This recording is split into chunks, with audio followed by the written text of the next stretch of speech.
যেই শিনোবিকে সবাই বিশ্বাসঘাতক বলে ঘৃণা করেছে মূলত সেই ছিল আসল hero Itachi Uchiha. Talented, intelligent এবং মিস্ট্রিয়াস একটা ক্যারেক্টার। নারুতো অ্যানিমেতে তুমি বেয়ারলি কাউকে পাবে যে কিনা ইতাচিকে হেট করে। অবশ্যই ইতাচি তোমার পছন্দের ক্যারেক্টার নাও হতে পারে, কিন্তু তুমি যদি একজন অ্যানিমে ফ্যান হয়ে থাকো তুমি ইতাচিকে হেট করতে পারবেই না। আজকের ভিডিওতে আমি তোমাদের সাথে ইতাচি উচিহার পুরো লাইফ স্টোরি ব্যাখ্যা করব। অ্যান্ড এগেইন তোমরা সবাই জানো ইতাচি আমার কতটা পছন্দের ক্যারেক্টার। কোন ভিলেজে ইতাচির মতো শিনোবি আর আসবে কিনা সন্দেহ আছে। সন্দেহ কি, আমি মোটামুটি শিওর। ইতাচি তার পুরো জীবন কাটিয়েছে নিজের ভাই সাসকে এবং কোনোহাকে প্রোটেক্ট করার জন্য।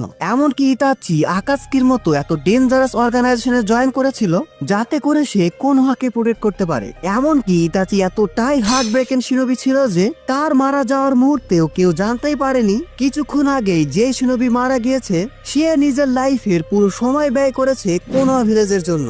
ইতাচি সবার চোখে ভিলেন হয়ে থেকেছে। ইতাচি উচিহা একদম ছোটবেলা থেকেই শিনোবি ওয়ার্ল্ডের নৃশংসতা দেখে এসেছে। ইতাচির বয়স যখন মাত্র 4 বছর তখন সেই ছোট্ট ইতাচি নিজের চোখে থার্ড গ্রেড নিনজা দেখেছে। তখন থেকে ইতাচি বুঝে গিয়েছিল যুদ্ধ কখনোই শিনোবি ওয়ার্ল্ডের জন্য ভালো কিছু বয়ে আনতে পারে না। তারপর থেকে ইতাচি সিদ্ধান্ত নেয় যে সে সবার আগে নিজে পাওয়ারফুল শিনোবি হবে, তারপর এক সময় সে চেষ্টা করবে যাতে এরকম যুদ্ধ আর কখনো না হয়। তখন হয়তো ইতাচি নিজেও জানতো না যে ভবিষ্যতে তার সাথে ঠিক কি হবে। কোনোহা ভিলেজে নাইন টেলস এর অ্যাটাকের পর লিভ ভিলেজের অনেকের কাছে মনে হয়েছে এর পিছনে ছিল উচিহারা, কারণ একমাত্র উচিহাদের ভিজুয়াল প্যালেস শারিঙ্গানেরই ক্ষমতা আছে নাইন টেল বিস্টকে এভাবে কন্ট্রোল করার। এরই সূত্র ধরে ভিলেজ ওল্ডার ঠিক করে যে উচিহা ক্ল্যানকে কোনোহা ভিলেজ থেকে আলাদা করে রাখা হয়। অবশ্যই তোমরা বুঝতে পারছো এর পেছনে ডানজোরও একটা বড় হাত ছিল।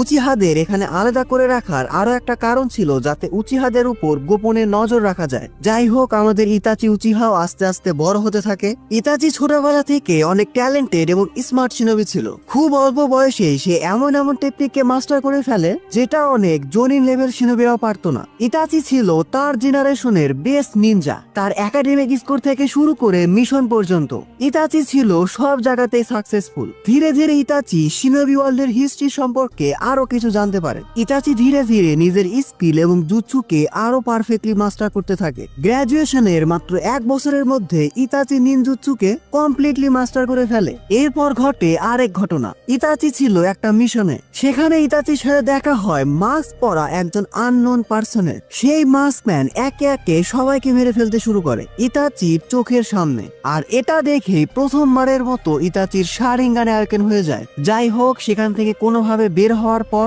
ইতাচি তার শারিঙ্গানকে মাস্টার করতে লেগে পড়ে। এর